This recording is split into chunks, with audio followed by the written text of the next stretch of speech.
আসসালামু আলাইকুম ভিউয়ার্স, দেশ ও বিদেশ থেকে যারা আমার ভিডিও দেখছেন সকলকে অনেক অনেক অভিনন্দন। বরাবরের মতো নতুন একটি ভিডিও নিয়ে হাজির হয়েছি আপনাদের মাঝে। তো আজকে আমরা দেখব কিভাবে অ্যানালগ মাল্টিমিটারের সাহায্যে আমরা ডিসি ভোল্ট চেক করতে পারি। তো আমরা অনেকে আছি যারা ডিসি অ্যানালগ মাল্টিমিটারের যে এখানে যে ক্যালকুলেশনগুলো আছে সেগুলো বুঝি না, বা এখানে যে ঘরগুলো আছে সেগুলোকে বুঝি না। তো কিভাবে সহজে আপনাদেরকে বোঝানো যায় সেই বিষয়টি নিয়ে আজকে আমি আলোচনা করব। তো চলুন চলে যাই মূল ভিডিওতে।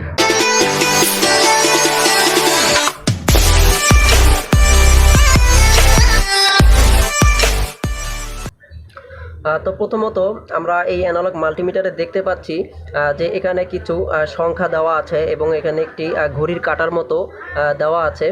তো এক সাইডে লেখা আছে আপনার ডিসি ভোল্টেজ এবং এসি ভোল্টেজ, আবার এই সাইডে লেখা আছে ডিসি এবং এসি ভোল্টেজ। তো এখানে যে ঘরগুলো দেওয়া আছে তো এখানে হচ্ছে ডিসি এবং এসি উভয় ভোল্টেজই চেক করা যায়। তো আজকে আমরা দেখব এসি ভোল্টেজ কীভাবে চেক করে। তো এখানে প্রথমত আমরা একটু দেখে নেই যে এখানে তিনটি সংখ্যা দেওয়া আছে পরপর। যেমন প্রথমে যদি আমরা দেখি 0, তারপরে দেওয়া আছে হচ্ছে 2, 4, 6, 8, 10। তো সেভাবে সিরিয়াল বাই যদি আমরা যাই, তার নিচে জিরোর নিচে এখানে আর কি 0 দেওয়া আছে। তো তারপরে 10, 20, 30, 40, 50। তো এরপরে ঠিক আবার একইভাবে দেওয়া আছে 0, 15, 100, 150, 200 এবং 250। তো এই ক্যালকুলেশনগুলোই আমরা সচরাচর বুঝি না। তো এখন আমরা খাতা কলমে কিভাবে সহজে বোঝা যায় সেটি আমরা দেখব। তো প্রথমত আমরা একটি ব্যাটারি নিয়ে চেক করে দেখি। তো অবশ্যই ব্যাটারি চেক করার আগে বা যে ডিসি ভোল্টেজ সেটি চেক করার আগে অবশ্যই এখানে একটি লক দেওয়া আছে। লকটি প্রথমত আমাদেরকে এখানে ডিসি ভোল্টেজে সেট করে নিতে হবে। তো এক সাইডে দেওয়া আছে এসি এবং এক সাইডে দেওয়া আছে ডিসি। তো যেহেতু আমরা ডিসি ভোল্টেজ চেক করব, তো সেহেতু এই যে লকটি আছে সেই হিসাব অনুযায়ী আমাদেরকে ডিসি ভোল্টেজে সেট করতে হবে। তো এখন একটি বিষয় যেটি লক্ষণীয়, তো আমাদেরকে প্রথমে দেখতে হবে যে আমরা আসলে কত ভোল্টের ডিসি ভোল্টেজ চেক করছি বা কত ভোল্টের ব্যাটারি আমরা একটি লিথিয়াম ব্যাটারি চেক করব। তো এই ব্যাটারিটি হচ্ছে 3.7 ভোল্টের। তো এখানে আমাদেরকে যে রেঞ্জটি সেট করতে হবে, তো সবসময় খেয়াল রাখবেন আপনি যে ভোল্টেজটি চেক করছেন অবশ্যই সেই ভোল্টেজটি সেই নির্দিষ্ট ভোল্টেজ অনুযায়ী ঠিক রাখার। যেমন আমি যদি এখানে বলি যে 3.7 ভোল্ট, তো এখানে আমি কততে রাখবো? এখানে আমি রাখবো হচ্ছে 10-এ, কারণ 3.7 ভোল্ট হচ্ছে 10-এর ভিতরেই আছে এবং এটা 2.5 ভোল্টের উপরে। তো সুতরাং আমাকে এটা রাখতে হবে হচ্ছে 10 ভোল্টে রাখতে হবে। তো এখন যদি আমি একটু চেক করি,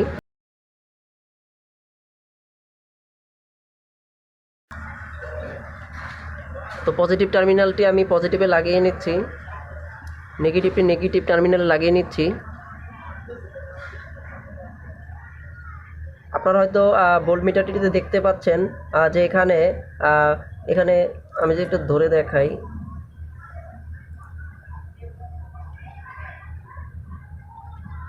আপনারা দেখতে পাচ্ছেন যে এখানে 2, যদি আমি এইভাবে ধরি 0-এর পরে হচ্ছে 1, 1-এর পর হচ্ছে 2, 2-এর পর হচ্ছে 3, 4, 5, 6, 7, 8, 9, 10। তো এইভাবে 2-এর পর হচ্ছে 3। তো 3-এর পর যদি আমরা দেখি যে একটা ঘর গিয়েছে, তো এখানে আমরা কিভাবে হিসাব করব? আমরা অলরেডি দেখতে পাচ্ছি যে এখানে 3 ভোল্ট দেখাচ্ছে। 2-এর পর হচ্ছে 3, এই যে বড় যে দাগটি দেখা যাচ্ছে এটি হচ্ছে 3, কিন্তু 3-এর পর কিন্তু আরও এক ঘর এগিয়ে গেছে। তো এই হিসাবটি আমরা কিভাবে করব সেটি এখন আমরা খাতা কলমে দেখছি। তো এইখানে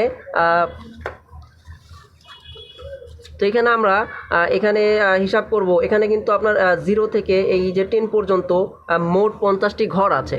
তো আমাদের আসলে এখানে যে ক্ষুদ্রতম যে ঘরগুলো আছে সেগুলো আসলে কত মান সেটা বের করার জন্য আমাদেরকে প্রথমত দেখতে হবে যে আমরা কত ভোল্টের ভোল্টেজ নির্ণয় করছি ডিসি। তো আমরা এখন কিন্তু 10 ভোল্টের ডিসি ভোল্ট নির্ণয় করছি। তো সেই ক্ষেত্রে আমাদেরকে যেহেতু 50টি ঘর আছে, তো সুতরাং 10কে 50 দিয়ে ভাগ করতে হবে। তো ভাগ করার ফলে যে ভাগফলটি আসবে সেটি কিন্তু এখানে যে ক্ষুদ্রতম ঘরগুলোর মান। তো 10 দিয়ে যদি আমরা 50কে ভাগ করি সেক্ষেত্রে কিন্তু 0.2 মান আসছে। তো আমাদের মাঝখানের এখানে যে ঘরগুলো আছে এই যে ছোটো ছোটো যে ক্ষুদ্রতম ঘর আছে সেগুলোর মান হচ্ছে 0.2। তো আমরা যদি আমাদের যে ডিসি ভোল্টটি এখন মাত্র চেক করলাম, তো সেখানে যে আমাদের মাল্টিমিটারের কাঁটাটি সেটি 2-এর পরে, সরি দুঃখিত, 3-এর পরে একটি ঘর চলে এসেছিল। তো সেখানে আমরা হিসাব করি যে 3 পয়েন্ট, তাহলে আমরা এই ঘরটিকে 3.2 ধরতে পারি।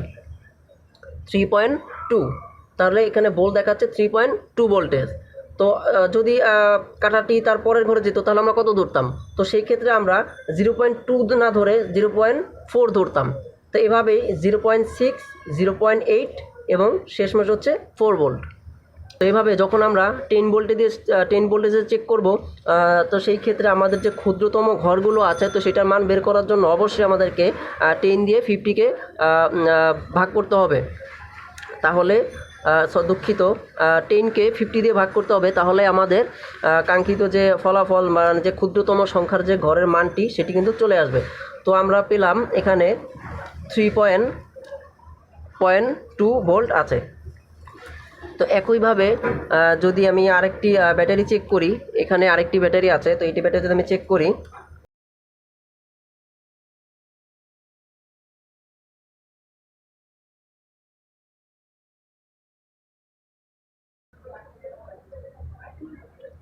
টু এর পর কিন্তু 3 ঘর দেখাচ্ছে। তো 3 ঘরের পর কিন্তু 1, 2, 3, 4 মানে 4টি ক্ষুদ্রতম ঘরে চলে গিয়েছে ক্ষুদ্রতম ঘরে। তো সেই ক্ষেত্রে 0.2, 0.4, 0.6, 0.8, তাহলে আমরা এটা ধরতে পারি যে 3.8 ভোল্ট। তো এই ব্যাটারিতে কিন্তু 3.8 ভোল্ট আছে। তো এখন আমরা একটি কাজ করব, আমরা 12 ভোল্টের একটি ব্যাটারি চেক করার চেষ্টা করব।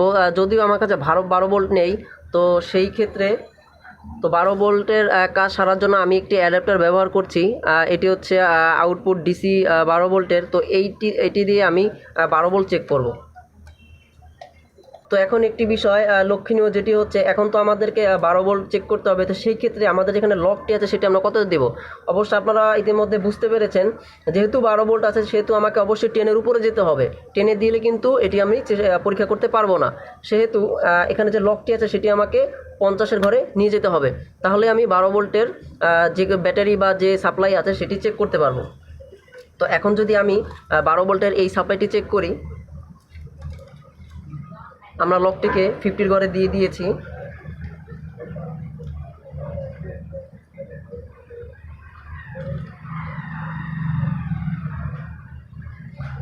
আপনারা দেখতে পাচ্ছেন যে এখানে, তো এখন আরেকটি বিষয় যেটি হচ্ছে, এখন কিন্তু আমাদের উপরের ঘরটি বাদ দিতে হবে, যেহেতু আমরা 10-এর রেঞ্জে নেই, আমরা কিন্তু আছি 50 রেঞ্জে। তো আমাদেরকে যে 10-এর নিচে যে 50 আছে তো সেই রেঞ্জে চলে আসতে হবে। তো আমরা এখন মাঝের যে ঘরটি আছে সেই ঘরটি আমরা কাউন্ট করব।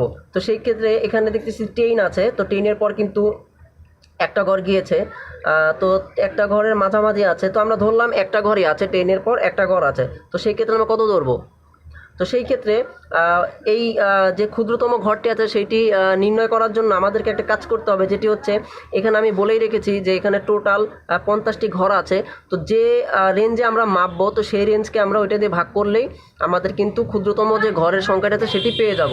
তো এখন আমরা যেহেতু 50, এখানে আমাদের 50, তো 50কে আমরা 50 দিয়ে ভাগ করব, তাহলে আমরা প্রতিটা ঘরের মান পাচ্ছি এখানে 1।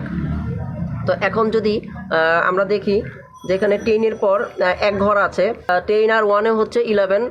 তো আমরা এখানে ধরতে পারছি যে এখানে 11 ভোল্ট আছে, বা 11 ভোল্টের কিছুটা বেশি আছে, যেহেতু ওই ক্ষুদ্রতম ঘর সংখ্যাটি পার করেছে, ক্ষুদ্রতম ঘরটি পার করেছে।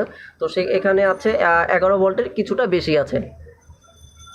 তো এভাবে আপনারা যত ভোল্ট নির্ণয় করবেন বা যত ভোল্ট হচ্ছে আপনার পাওয়ার সাপ্লাইটা, তো সেই অনুযায়ী এখানে যে লকটি আছে সেটি সেট করে নেবেন, না হলে কিন্তু আপনি কোনোভাবেই সঠিক মান পাবেন না। তো এখন যদি আমরা একটি ছোট ব্যাটারি চেক করি, যে এটি হচ্ছে কিন্তু 1.5 ভোল্টের ব্যাটারি বা 1.5 ভোল্টের ব্যাটারি, তো এটি আমরা কিভাবে চেক করব? তো এটি আমরা দুইটি সিস্টেমে চেক করতে পারি বা দুইটি পদ্ধতিতে চেক করতে পারি। সেটি হচ্ছে এই লকটি আমরা 10-এর ঘরে রেখেও চেক করতে পারি, এটা আমরা 2.5-এর ঘরে রেখেও চেক করতে পারি। তো চলুন আমি প্রথমে 10-এর ঘরে রেখে আপনাদের দেখাচ্ছি। তো আমরা প্লাস টার্মিনাল লাগিয়ে নিচ্ছি, তো -10 লাগিয়ে নিচ্ছি। তো আমরা এখানে দেখতে পাচ্ছি যে এখানে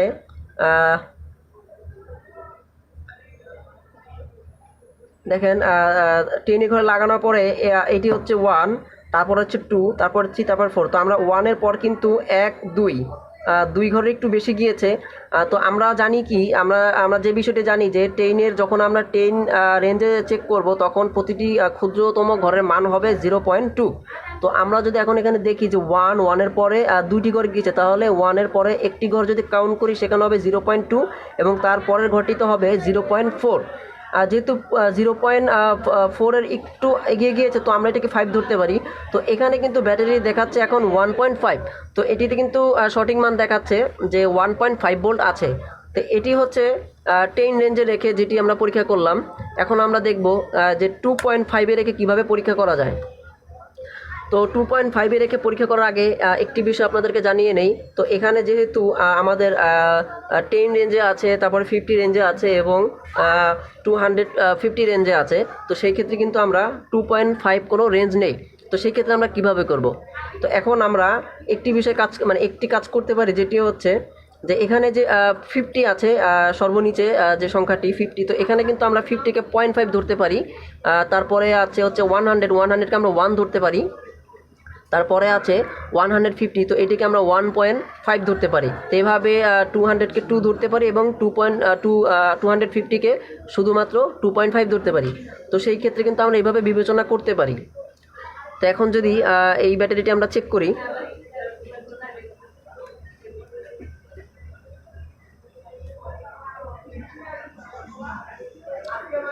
এই যে আপনারা দেখতেই পাচ্ছেন এখানে এই যে আমাদের মাল্টিমিটার যে কাটাটি আছে সেটি কিন্তু 150-র ঘরে চলে গিয়েছে। তার মানে আমি যেটি বললাম যে এখানে কিন্তু আমরা 1.5 ধরতে পারি। তো এভাবেই আমরা ক্যালকুলেশনের মাধ্যমে কিন্তু সহজে ডিসি ভোল্ট বা এসি ভোল্ট যেটি হোক সেটি চেক করতে পারি। তো ভিডিওটি আজকের মতো এখানে শেষ করছি। যদি ভিডিওটি ভালো লেগে থাকে তাহলে অবশ্যই একটি লাইক করবেন এবং অবশ্যই চ্যানেলটি সাবস্ক্রাইব করবেন, কারণ পরবর্তীতে এই অ্যানালগ মাল্টিমিটারের যে আরও বিস্তারিত আছে, আরও যেগুলো কম্পোনেন্ট আছে সেগুলো আমি দেখাবো যে কীভাবে চেক করতে হয়। তো এটি ছিল আমাদের প্রথম পর্ব। তো সিরিয়াল বাই সেকেন্ড পর্ব এবং থার্ড পর্ব আসবে। তো অবশ্যই চ্যানেলটি সাবস্ক্রাইব করে আমার পাশে থাকবেন। আসসালামু আলাইকুম রহমতুল্লাহ।